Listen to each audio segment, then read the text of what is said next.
Assalamualaikum warahmatullahi wabarakatuh. Bercerita tentang gaya sehat pas Al-Kasau. Nah, mungkin Bapak Ibu bertanya, gaya sehat pas Al-Kasau itu gaya sehat seperti apa sih gitu. Baik, kita akan coba sharing di kesempatan kali ini. Ya, bahwa metode pengobatan ya, metode pengobatan, konsep-konsep sehat ya, secara alamiah sebenarnya terus berkembang gitu.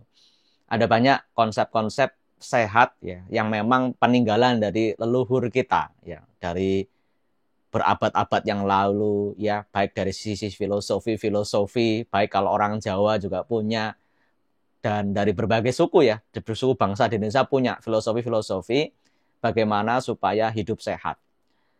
Berkembangnya waktu dari kajian, dari pengalaman rasional empiris yang dilakukan, itu juga bisa melahirkan konsep-konsep sehat.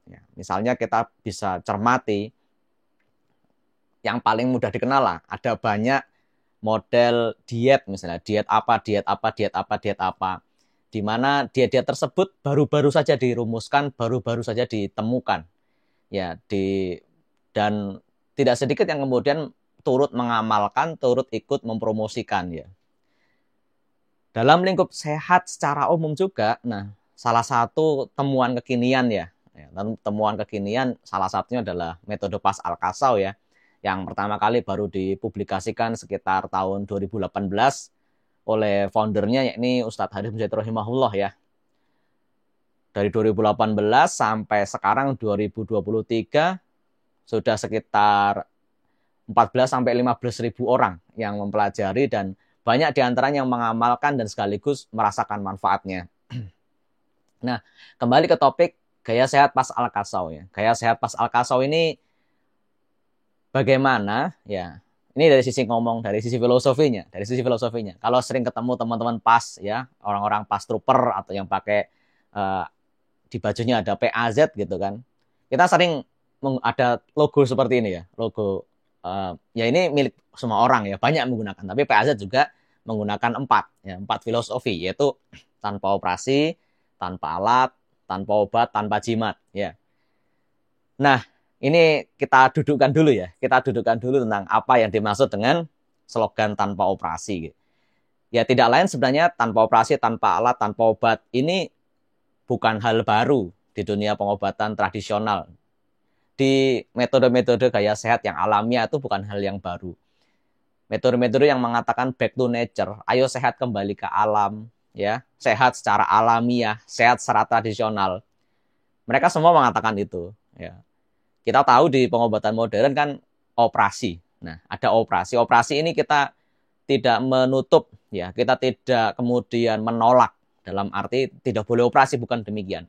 Namun apa sih upaya kita? Ya, apa sih upaya kita? Karena operasi itu punya efek samping, dan operasi tidak ada istilahnya reverse back ya. Misalnya, tolong misalnya ususnya sudah dipotong, besok kok jadi sakit misalnya, kembalikan lagi ke kondisi kemarin. Ah, itu tidak bisa karena sudah dipotong. Ada efek samping, ada hal-hal yang setelah dioperasi sudah tidak bisa dikembalikan ke tanda petik ke normalnya lagi. Nah, dalam berpikir secara tradisional, jangan operasi dulu lah gitu. Jangan operasi dulu itu gimana gitu. Adakah langkah-langkah lain, adakah cara-cara lain, adakah alternatif lain gitu. Yang itu lebih dulu diupayakan, yang itu kita pilih sebelum misalnya naudzubillah sampai misalnya harus dengan sangat terpaksa, satu-satunya cara adalah dengan menempuh operasi. Contohlah kasus benjolan payudara. Benjolan payudara masih kecil, misal ada sekecil kelereng, yang lereng mainan anak-anak itu, kemudian sebesar telur puyuh, misalnya sebesar telur ayam. Bagaimana cara mengatasinya tanpa harus dilakukan operasi gitu. Nah, Allah mengkaruniakan kepada kita semua sebagai seorang manusia ya, akal. Kita bisa melakukan dengan akal tersebut melakukan pengkajian-kajian ya. Ya walaupun kalau misalnya skupnya kajian ilmiah harus di laboratorium, ya hanya farmasi besar, kampus-kampus besar yang bisa melakukan. Namun bagi teman-teman yang awam sebenarnya bisa melakukan, dan itu sebenarnya sudah dilakukan bahkan dalam keseharian. Ketika kita misalnya merasa sakit, apa ya dilakukan ya? Keroan misalnya. Ya zaman dulu keroan belum ada penelitian, terakhir baru ada penelitian ya. Tapi dikerok misalnya, kerokan. Waktu dulu bekam misalnya, bekam belum ada penelitian. Wah, kalau sakit dikop. Dulunya tidak ada penelitian gitu. Karena memang belum ada yang mampu meneliti, belum ada resource yang bisa membantu meneliti. Maka ya berdasarkan empiris, oh ternyata kalau di kop di titik-titik tertentu tanda kutip anginnya keluar sehingga badan lebih enak ya. Kemudian misalnya di masas ya, masas dipijat dan sebagainya. Dulunya masas juga tidak ada penelitian. Karena pertanyaannya adalah siapa yang sanggup meneliti, biaya penelitian seperti apa, sponsor untuk melakukan penelitian itu yang terus terang itu menjadi poin penting ya, poin penting. Maka langkah-langkah misalnya kayak pengobatan tradisional lah misalnya. Pengobatan tradisional misalnya pada kasus tadi benjolan, gimana biar tidak operasi? Oh, dikasih herba misalnya. Herbanya apa misalnya? Oke, dikasih herba ini misalnya. Oke, alhamdulillah bisa kempes misalnya. Dicatat itu. Oh, ternyata dengan dikasih herba ini bisa kempes. Atau misalnya kalau di PAZ, loh, di-sit up-kan ya, dengan di-sit up-kan dengan gaya tertentu, dengan mekanisme kan sit up di PAZ itu setnya unik ya, sit up kombinasi namanya. Itu sit up dengan kaki ditumpangkan, dimiringkan kemana, badannya miring kemana, kepalanya nunduk kemana, tangannya di mana. Ternyata kempes, ya kita catat itu berhasil. Secara empiris itu berhasil. Ya ada juga yang tidak berhasil. Nah, tapi ini bagian dari langkah menuju ke sana. Nah, kembali ke tanpa operasi, gimana sih upayanya supaya ya murah saja lah, murah saja, praktis saja, sederhana saja dalam lingkup komunitas, dalam lingkup-lingkup rumah, kita tuh bisa mengatasi permasalahan benjol di leher misalnya, benjol di payudara, benjol di selakangan, ada beberapa titik bahkan yang benjol seluruh tubuh ya. Kalau bahasa medis keluhannya lipoma misalnya di banyak titik di tubuh, itu nggak usah operasi. Ya, misalnya seperti itu. Dan di Pas Al-Kasau sendiri, dalam workshopnya tidak mengajarkan siswanya untuk ngoperasi juga, karena bukan kewenangan. Dan itu bagian dari positioning kejelasan. Nah, itu yang dimaksud dengan gaya sehat. Jadi dari mindset-nya, kita itu sudah memilih gimana lah, biar nggak operasi dulu. Terus minum obat. Terus terang Bapak Ibu coba, ini pertanyaan pribadi masing-masing ya, tentu jawabannya akan personal. Bapak Ibu ketika sakit ya, itu apakah selalu langsung minum obat? Ya. Tentu jawabannya mungkin ada yang iya, ada yang saya tidak usah obat-obatan dulu. Bagi yang memang sudah langsung, saya minum obat kimia lah, apapun itu mereknya, ataupun obat yang beli di apotek atau dari dokter, ya monggo itu tidak bermasalah. Namun ada yang memilih, saya tuh nggak suka minum obat gitu. Nah, solusinya apa? Nah, gaya sehat Pas Al-Kasau ini salah satunya menjawab itu. Misalnya kok kejadian ini pengalaman pribadi aja lah ya, kita cerita pengalaman pribadi. Suatu hari tiba-tiba saya entah salah makan apa, salah saya kurang tahu, tidak mengamati secara detail, tapi di hari itu ya pipisnya tuh sering banget, baru sebentar kebelet pipis dan itu rasanya tidak nyaman di area perut bawah ya. Di area perut bawah tuh rasanya nggak nyaman, mau kencing lagi, pipis lagi, baru pipis sebentar kerasa pipis lagi, rasanya nggak enak gitu kan. Terus ya itu kejadian sekitar ya setengah hari saya mengalami hal itu. Saya malas minum obat tentunya. Nah, gimana sih caranya mengatasi hal tersebut tanpa minum obat? Akhirnya ya di PAZ ada namanya jurus pisang ayun ya. Udah, secara pribadi tanpa perlu bantuan orang, kita melakukan exercise namanya pisang ayun ya. Sambil rebahan, leher dikunci ya. Ada namanya prinsip manis dagunem ya. Terus sesuaikan badan kita dengan konsep kendor pantel. Saya kebetulan tipe kendor kiri ya kan, pantelnya di sebelah kanan. Ya udah, diayun bertahap, durasi pipisnya jadi berkurang sampai akhirnya alhamdulillah pagi sore saya kerjakan ya, itu sekitar 1 harian prosesnya. Saya sering melakukan itu, terus itu hilang. Jadi keluhan kayak sering pipis itu jadi hilang. Terus apalagi ada banyak sih sebenarnya, misalnya makan sambal, kan sambal itu ada namanya kapok sambal, tobat sambal. Sudah tahu sambal itu bikin kapok, bikin kita nangis perutnya mules, tapi namanya hobi sambal tetap makan lagi kan. Perutnya mules. Nah, ada sebagian orang mengatakan kalau perutnya mules setelah makan sambal minumlah obat A gitu. Nah, gimana cara tanpa minum obat tapi perutnya bisa nyaman? Nah, ini kan sebenarnya dalam gaya sehat, lifestyle-nya itu kita adalah kalangan yang malas minum obat gitu. Malas minum obat. Ya kalau bisa jangan dulu minum obat lah. Bagi Bapak Ibu yang sudah terbiasa minum obat, ya ini mungkin tidak cocok. Ini tidak cocok dan itu tidak masalah gitu. Nah, bagi teman-teman yang memang misalnya saya termasuk yang setuju nih dengan konsep back to nature tanpa minum obat, bahkan tanpa minum herba ya.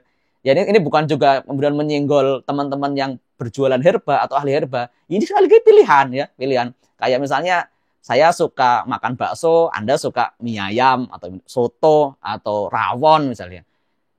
Beda pemilihan ini kan tidak menyebabkan kita langsung bermusuhan gitu. Hanya beda pilihan saja. Nah, kalau di antara teman-teman ya yang menyimak video ini adalah termasuk yang saya kalau misalnya qadarullah kok kalau timpakan sakit ya manusia itu pasti sakit ya. Manusia itu pasti sakit karena itu bagian dari kemurahan Allah untuk mengurangi dosa-dosa kita kan. Bagaimana caranya biar tidak minum obat? Tidak perlu misalnya istilahnya apa? Kita menghabiskan biaya untuk beli herba ataupun uh, beli obat ya. Saya garis bawahi ya, saya tidak menolak herba, tidak menolak obat, tapi kadang saya pilih tidak minum obat dulu. Adapun misalnya wah ini butuh bantuan support herba, ya saya pun sampai hari ini juga senang dengan dunia herba, bahkan mengkonsumsi herba. Anak saya juga saya kasih herba bila perlu ya, bila memang membutuhkan gitu. Nah ini gaya sehatnya pas. Gimana caranya nggak usah minum herba dulu dengan kita nggak punya herba di rumah, karena herba kan itu juga butuh. Karena tidak semuanya di rumah itu ada herba. Ya, misalnya herbanya butuh herba, misalnya tansen misalnya, dia butuh herba tansen. Ya apa kamu nanam pohon tansen? Apa herba kayak apa kamu punya tanaman tansen itu dia nggak ada. Misalnya pengen makan apa ini herba butuh herba pegaga. Lah kalau pegaganya pas nggak ada terus mau ngapain gitu. Atau misalnya Bapak Ibu sebagai praktisi kesehatan, paramedis misalnya ataupun dokter lagi tugas di suatu wilayah nggak bawa obat-obatan, ada orang asma di depannya gitu. Apa yang dilakukan selain merujuk gitu? Padahal merujuk misalnya 6 jam gitu. Nah, skill gaya sehat pas Al-Kasau ini, lifestyle gaya sehat pas Al-Kasau ini, ya kurang lebih seperti itu aja. Nah, kurang lebih seperti itu aja. Gitu. Lalu ada slogan pas yang ketiga tanpa alat gitu. Tanpa alat misalnya gimana? Ada teman misal punya keluhan, ini debaran jantung saya tuh nggak beraturan gitu. Ya kalau dia ngomong keluhannya aritmia gitu, kan harus dipasang ya selain harus karena tahap-tahapan ya dia minum obat dulu atau ada terapi apa dulu kemudian nanti pada akhirnya dipasang alat di dalam badannya ya alat untuk membantu detak jantungnya biar normal gitu. Nah kalau si fulan ini pengen saya nggak usah pakai alat itu gimana gitu ya sebenarnya kan ini butuh jawaban ya ini butuh jawaban ini butuh solusi apa sih kiat-kiatnya. Oke minum herba udah selesai pijat oke dia refleksi misal oke rutin bekam olahraga misalnya, makan makanan bergizi, oke. Tapi kok masih begitu? Nah, pas memberikan salah satu alternatif, coba JAPAS. Ya. JAPAS itu jalan sehat ala pas ya. Jalan sehat ala pas ada caranya, cara melangkah. Itu kalau dilihat seperti, kalau dulu Bapak Ibu sering upacara ya, seperti namanya langkah tegap maju jalan. Ya kalau upacara bendera 17 Agustus, langkah tegap maju jalan. Tapi tidak seperti itu, ada penekanan yang berbeda. Ya, bagaimana lutut harus benar, menapaknya harus benar, kemudian berat badan di area mana, jatuhnya kemana, melangkah sejauh apa, ya ini ada catatannya. Aritmia salah satunya terapinya JAPAS, atau nanti kita pakai misal ini untuk area rusuknya ya, karena jantung itu kan dalam kekuasaan area kalau kita bicara rangka ya, itu di area rumahnya itu di dalam rusuk. Barangkali area rusuk ini ada yang geser sehingga menyebabkan tarikan pada area jantung sehingga kinerja jantung ini jadi nggak beres gitu. Ya kita kalau bahasa mobilnya ini spurring balancing dulu area rusuknya ini biar kembali ke area normalnya supaya jantung tidak mengalami tarikan, nyaman lah gitu, nyaman lah. Karena kalau misalkan mohon maaf rusuk ini kita pelintir begini, ini aslinya dalam tidak hanya pengaruh tarikan kulit di luar ya, tapi tarikan di dalam itu dia juga mengalami tarikan juga. Karena otot itu di dalam itu dibuat rigid. Otot di dalam itu dibuat nggak ada yang turah-turah, betul auto membuat itu otot itu sangat apa ya, sangat presisi ukurannya. Kalau ditarik ke sana dia akan ketarik, kalau ditarik ke sana dia akan ketarik, bungkuk akan mengendor, kita tegakkan dia akan rasa ketarik semua ototnya. Nah kalau pas posisi rusuknya tidak dalam kondisi yang oke, ya akan mengalami tarikan-tarikan baik itu jantung, karena kondisi jantung berbeda-beda ya, kena tarikan sedikit jadi detikannya tidak maksimal gitu, detakannya jadi kacau misalnya. Ya kita perbaiki dulu rusuknya. Nah itu tanpa minum obat itu gimana gitu. Ini kan sebenarnya ya tidak memuji, tidak berlebihan. Salah satu kecerdasan Ustaz Haris bin Zaid rahimahullah gitu. Bagaimana sih kasih solusi yang misalnya tidak mampu beli obat. Ya, tidak mampu beli obat. Tidak semua orang mampu beli obat-obat jantung yang harganya ya lumayan ya Bapak Ibu tahu sendiri gitu kan. Tidak semua orang tuh punya privilege bisa mengakses ya walaupun ada BPJS sekarang dan sebagainya. Tapi tidak semua orang punya privilege seluar biasa itu. Nah, bagaimana cara kita sebagai kaum muslimin bisa saling bantu ya, saling bantu. Ini ada keluhan jantung nih. Obatnya udah berapa? Kalau rumahnya jauh, transportasinya seberapa? Bayangkan di tiap rumah atau tetangganya ada yang bisa saling bantu ya. Dan ini tanpa invasif ya, tanpa dia kalau PAZ ya, PAZ kan tanpa invasif, tanpa mengeluarkan darah, tanpa ada perlukaan jaringan dalam tubuh, enggak ada. Tanpa kita memberikan oral, kasih minum, enggak, ya hanya gerakan-gerakan. Ya, banyak kita stretching lah. Kita cari titik temunya di mana keluhan itu bisa hilang. Dan itu pun dibatasi oleh apa? Oleh kekuatan dari si klien. Ya, dalam gerakan-gerakan jurus PAZ itu yang menentukan itu klien. Makanya pas trooper ya dikatakan coach, jadi mengarahkan saja. Adapun powernya, adapun kekuatannya ya dari pasien. Terus 4 tanpa yang terakhir adalah tanpa jimat ya. Ya semua muslim sudah tahu bahwasanya dalam Al-Qur'an disampaikan siapa yang menggunakan jimat termasuk bagian dari kesyirikan ya. Dan para ustadz sudah menjelaskan ya.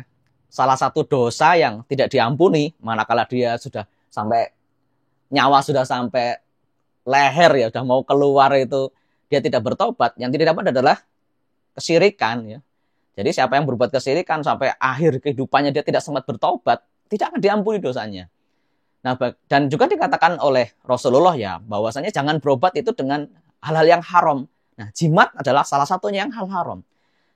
Nah, tentu tidak bisa kita hanya mengatakan, kamu jangan berobat dengan jimat. Padahal misalnya di situ tidak ada solusi lain.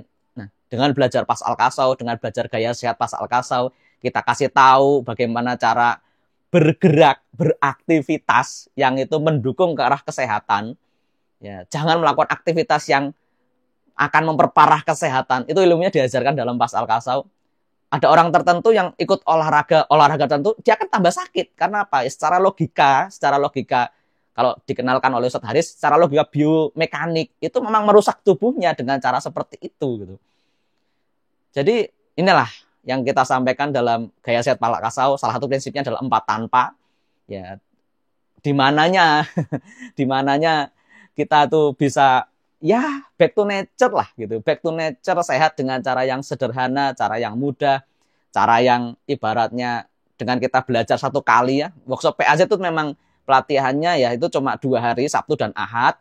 Namun sebenarnya itu hanya paspor masuk ke komunitas. Setelah itu Bapak Ibu akan ada bimbingan ya, itu dari kopdar, dari kakak-kakak kelas yang luar biasa berbagi gitu.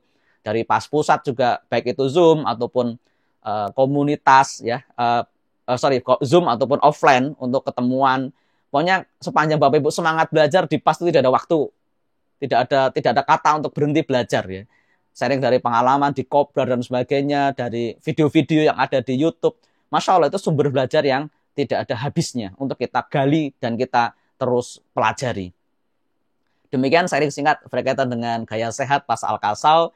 Ini prinsip 4 tanpa, semoga sudah bisa dipahami ya Bapak Ibu sekalian. Dan kembali hidup secara alami, kembali hidup secara tradisional. Bukan berarti menolak modernitas ya, bukan menolak modernisasi keilmuan pengetahuan. Bukan maksudnya mengkerucutkan ilmu yang sudah berkembang. Tapi ini hanya salah satu pilihan lah. Kalau kita mau sehat dengan ya pengennya sehat ya dengan cara sederhana saja lah, nggak usah operasi, nggak usah minum obat, nggak usah pasang alat-alat ya, dan naudzubillah jangan sampai pakai jimat yang hal yang syirik. Ya salah satunya bisa ditempuh dengan pas Al-Kasau ya, ataupun juga ada banyak metode tradisional lainnya yang bisa Bapak Ibu pelajari. Kalau saya alhamdulillah ya, karena saya dulu biidznillah Ustadz Haris ya sembuhkan, maksudnya jadi wasilah kesembuhan buat saya adalah ilmu Al-Kasau ini ya. Saya bersyukur, saya sebarkan. Nah, saya ajak untuk teman-teman, ayo belajar pas Al-Kasau secara maksimal ya untuk kesehatan diri dan paling tidak untuk keluarga kita. Itu dulu yang saya sampaikan. Mohon maaf kalau ada kekurangan, kalau ada pertanyaan tentang pas boleh komentar di kolom di bawah, dan semoga betul-betul pas ini bisa banyak memberikan manfaat untuk kaum muslimin dan juga teman-teman non muslim juga tidak bermasalah. Tapi untuk pelatihan khusus untuk kaum muslimin. Saya Andreas Susanto, Assalamualaikum warahmatullahi wabarakatuh. Sampai jumpa di video selanjutnya ya. Kalau ada manfaat boleh di-sharekan di sosmed lah video ini. Terima kasih.